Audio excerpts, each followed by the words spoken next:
do so many electrical circuits, so many plumbing. What is the business worth per day?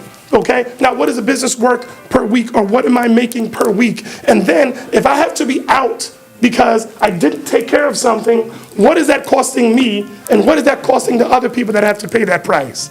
And I guarantee you it's always going to be a higher price, right? It's always going to be a higher price. So the longer you wait, the higher the cost. I want you to just know that if you don't remember anything this crazy loud guy said this morning, the longer you wait, the higher the cost.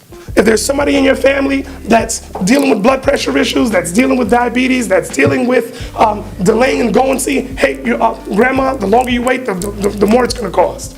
Right? And sometimes you just have to see that for what it is. So you always have to look at the larger cost of healthcare. And then now, once you see the cost, and once you've calculated that cost, and you see the urgency, there has to be some just simple steps that you can do. And there has to be some simple, small steps that you can do. And what I do I believe it's in chapter, I talk about building a preventative health mindset, creating the prevention mindset. That's in chapter 4. So first I talk about the broken healthcare system. I talk about overcoming obstacles, right? I talk about, man, you know what? I had a bad experience at the doctor, so I don't want to keep going again. Or, this happened, that happened. I go over a litany of all these excuses that people use before they even go to the doctor because it's just not worth it. Or, I already know what I'm doing. Yeah, I already know. Yeah, I asked Facebook, what should I do because I have this pain, and 10 of my friends said I need to hang upside down and go in my closet and run 10 miles. So I'm just going to do that because that's what my Facebook doctors told me, right? So I go over the industry of pain because it starts with policy. It starts with, and I know this is an election year, we're right in the middle of an election, but listen, I got to tell you, whether it's a D or an R behind their name, the healthcare industry is still the ones holding the coins, and they're still the ones deciding what's going on. That's the policymakers right there.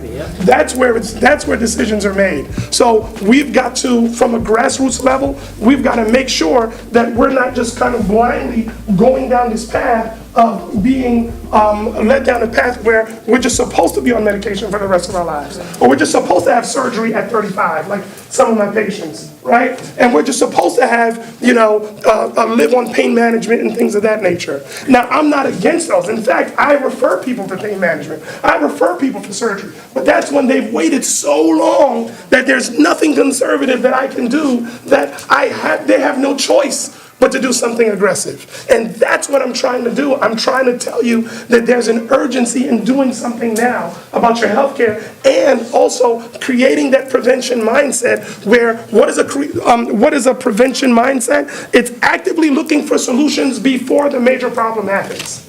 If you're a business owner and you're looking at the stats and numbers are going down, you don't want to wait until your business hits rock bottom, do you? Right? Because then now it's a greater price to pay, right? To shut down the business, to do everything. It's a greater price to pay compared to, hey, you know what? I see these numbers are doing now. Let me do some training with Sally, because we're realizing operations at the front desk is not going well. Let me do some trainings with my billing and collections crew, because I'm realizing we're doing a lot of work, but we're not collecting the money, so something's happening there. So let's do something. Let's proactively look. Isn't that what we do as business owners? How much more should we treat our family? How much more do we see an uncle with a problem, a sister, a brother with a problem, an issue, and we just allow them to go down that scale? What is the onus on us as individuals if we truly care? If we truly say health is wealth, then even though, yes, Uncle Jim has a great job and he's making 6 figures, but he's got all these health issues that I know it's going to lead him down the wrong path. That's what this book is about. It's doing something before it starts to happen. So what are preventative health mindset? It's, look, whether it's dietary changes, physical activity changes, or spending changes. Within one of those 3 things, you can make some major changes. You can make some major changes to your life and give yourself just 90 days. The body is always reproducing, and the body is always giving itself a chance to reproduce. Every 90 days, your cells are restoring themselves. So just give yourself that 3-month time frame, doing some small steps. Small action steps become routines. Routines start to become habits. Habits form new behaviors. But if we can't just say, I want to change a behavior without taking small steps first, right? Okay, without taking small steps first. So, in closing, what I wanted to do was really I wanted to just let you guys know, look, there's an urgency to this, in why we've got to make some crucial healthcare decisions. I want you to know that, the cost of delaying your healthcare decisions, is too great. So, do something now. And it's actually very easy for you to, start doing some small actions that will lead into greater behaviors. So I'm on a mission to impact 500 families. I want to really push this message out. Think about it like this. Even in our own county, here are the top 3, if we're looking just at Harford County, the top 3 health issues. This was by Healthy Harford. They did a community health needs assessment of the county. And the 3 issues are obesity, childhood and adult, drug and alcohol misuse, and mental health and suicide. They said those were the top 3 issues in Harford County. All of those are behavioral. All of those are behavioral. So that means we could prevent the top 3 issues that's plaguing the county right now. Spread this book. If you're not going to read this book, give it to somebody that will, or really just let them know that there's a better way. So right now, I'm just looking for, as I close, I'm looking for just quality introductions.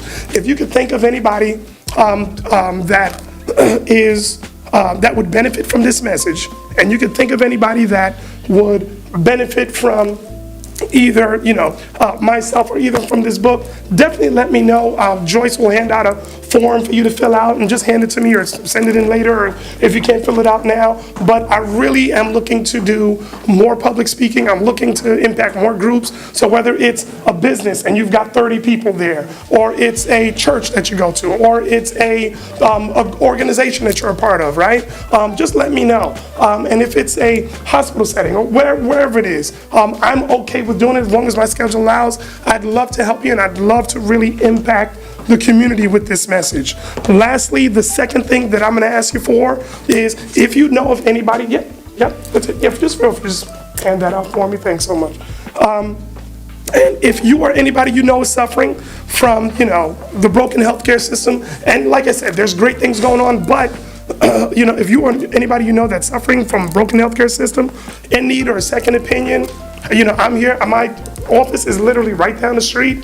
Our website, our pamphlets are by the door. Feel free to grab one. The website, msiwc.com. But don't let your family suffer, right? Don't let people suffer when you know that there's a better way.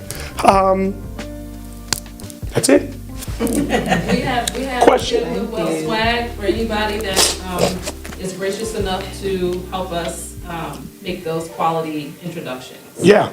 Because Raj is a public speaker, he's spreading his Dare to Live Well message, gospel, if you will, far and wide. And so if you think that, if you know folks that the message would resonate and we can make a quality connection based on our shared values, that's what we're trying to do. And we do have swag for anybody to fill out this form. Yeah. So if you'd like one, just let me know, I'll bring one to you. Yeah.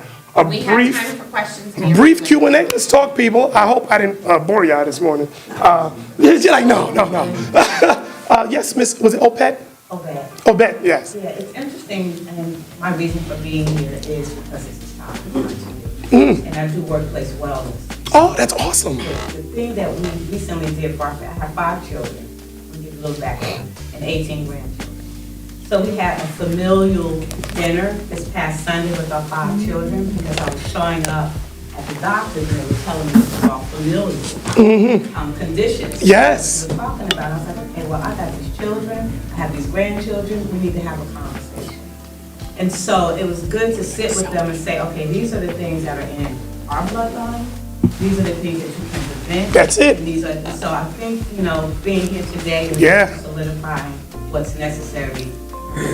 That's it. I think, thank you for that. I think with the advent of HIPAA, I think like healthcare became like a secret all of a sudden. And, yes, we should be protecting healthcare information and all of that. But I think that especially in terms of families, we need to know what mom struggled with. We need to know what dad struggled with. Because now I realize why I'm going through these things. Now I realize why my son is going through these things, because my father dealt with these issues and he never told me, and and things of that nature. So that's an important conversation that every family needs to have, right? Anybody else? That's great. Thank you so much. Anybody else? Yes, Angela. So, Dr. Harold, from the advocacy realm, what do you recommend, or what is your best practice for someone that is going to a traditional general practitioner or something like that and doesn't feel like they're being heard? Ooh. Like that. Yeah. I'm hearing more and more. I hear that a lot. And, I'm a very loud person, shocking. So I have no problem using my voice and advocating for myself, but Yeah. that's not easy for everyone. So Yeah. somebody who might not be so strong-willed or Yeah. loud and obnoxious, I Yeah. guess is the best word. What do you recommend? So that is an amazing point. In one chapter, I talk about building a healthcare dream team, because you want to have healthcare professionals. The root word of doctor really means teacher. So you should be learning something from every specialist that you go to. Oh, okay, I have this issue with my heart. Oh, okay, I've got this going on with my blood pressure or whatever going on. There should be something new that they're giving you and some new strategy that they're giving you to live a better life, okay? If you feel like you're not being heard, for one thing I talk about, when you're building that team, if you are the head coach and you're the CEO of that team and you're putting people on the team and you're saying, okay, I want this medical practitioner, I want this, acupuncturist, this chiropractor, I want this person there. If you feel like that person is not sharing your values, or if you feel like that person is not listening to you and you're not learning anything, then fire that person and find somebody else. There's plenty other specialists out there, and healthcare is probably, and I'm sure you would agree, it's probably one of the only industries that's out here. It's amazing because it's making so much money, but it does not follow that capitalistic mindset where, if they're baking good cookies, the business does well. If they're doing good haircuts, business does well. If they're not baking good cookies, the business goes bad. If you have so many crappy doctors, and I'll say that out loud, you have so many people that are just in it for themselves and not caring about what's going on, or just caring about the bottom line, and you have so much of that being perpetuated in healthcare and nothing really happens. Because why? Your insurance tells you this is the only person that you have to see. So now, what are you doing to budget so that I can build a healthcare budget so that, listen, if this is all I can see, then let me see who else is out there, because I know that I'm not crazy, and I know that this issue that I'm dealing with is real, and I know that I can find somebody that can help me. What can I do? And perhaps I might have to budget, and perhaps I might have to switch insurance companies. That's one way that we can, do that. But it's hard for us to do that because most of our insurance is tied to our employment, right? So that's where we are, people. That's where we are. But Angela, that's why people are frustrated, because they're not being listened to, and that's the burden that we're dealing with in healthcare. If we dig deeper into it, then we've got anybody else over here? Yes, Ms. Rose. Yes, I did have a question. So let's kind of flip that a minute and say, what do you say to a care provider that's a family member that is taking care of someone who is ill, and the ill person or the patient person is saying, oh, well, this is what they're saying, so this is what I'm gonna do, or I don't need a second opinion, or this is, the regimen that I'm gonna use. Perfect. The regimen that they're using, it's all on results. That's what I'm talking about with healthcare. Are they getting, if they're getting the results that they're looking for, Let's say negative. If it's negative results, then it has to be up to that person who's the head of that healthcare team. If you're getting negative results, then why would you, if you are playing basketball, football, whatever sport that you're playing, and you're down, if the score is 50-7 and you're 7, why would you keep doing the same thing, expecting for a different outcome at the end of the game? So as a personal care provider, yeah.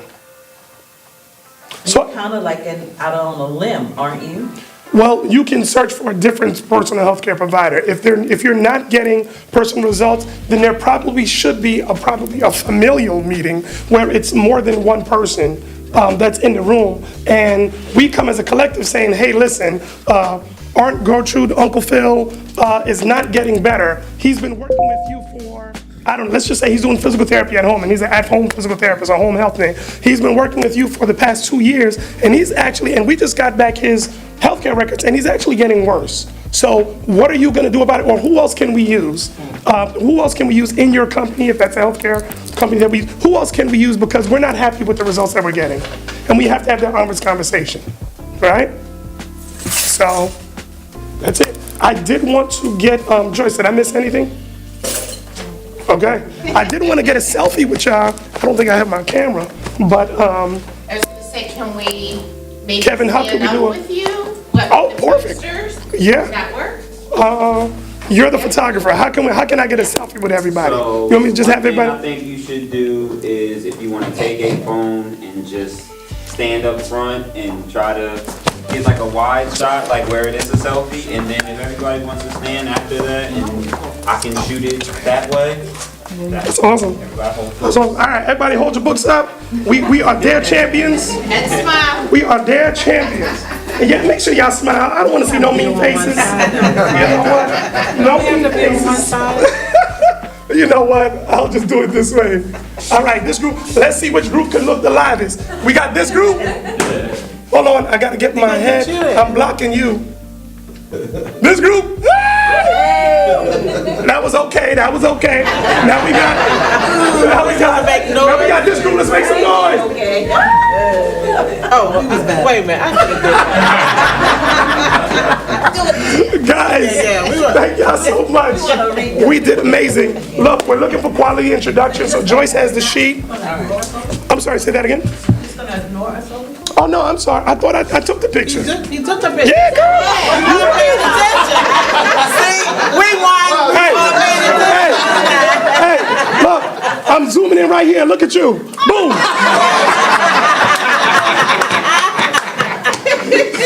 She like that.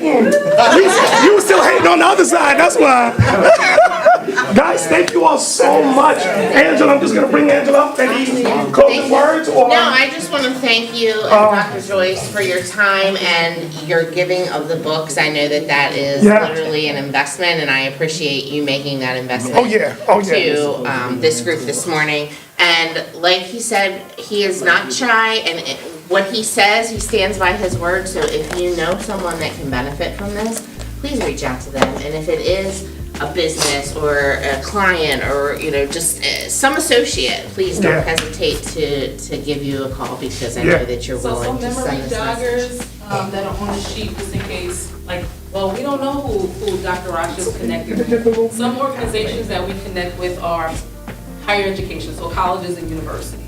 We're actually going to University of Pittsburgh soon, Hofstra University soon, talking to their students, talking to their faculty and staff, their affinity groups.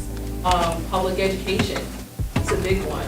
Any affinity groups, any nonprofit CEOs, elected officials, government officials, any media gurus like Kevin, and community in general, community organization leaders, because those are all people in our sphere of influence who have shared values in terms of community health. Yeah. All right, so if you think of anyone, let us know. We have the sheets. If you don't fill it out today and you want to give it to us or scan it into us, email it to us, text it to us, technology is on our side. Thank you, and thank you again, Kevin. Kevin, thanks. Harford Haven. And last but not least, thanks to all of you for coming and spending a Friday morning with us and investing in your health. So They're champions, baby. Oh, by the way, we are doing, I think one of our episodes does drop tonight, so if you did follow on the YouTube and on the IG, you'll see that. And that's with actually Pastor Marlon Tillman. He's actually the pastor at Ames United Methodist, right where the KFC used to be. Who knows what's going where the KFC is? Arby's. An Arby's? Oh, okay. Oh, a healthier choice, All right. I can't hate. So yeah. So yeah, feel free to watch that tonight, and God bless you all. Thank you all for coming. Thank you.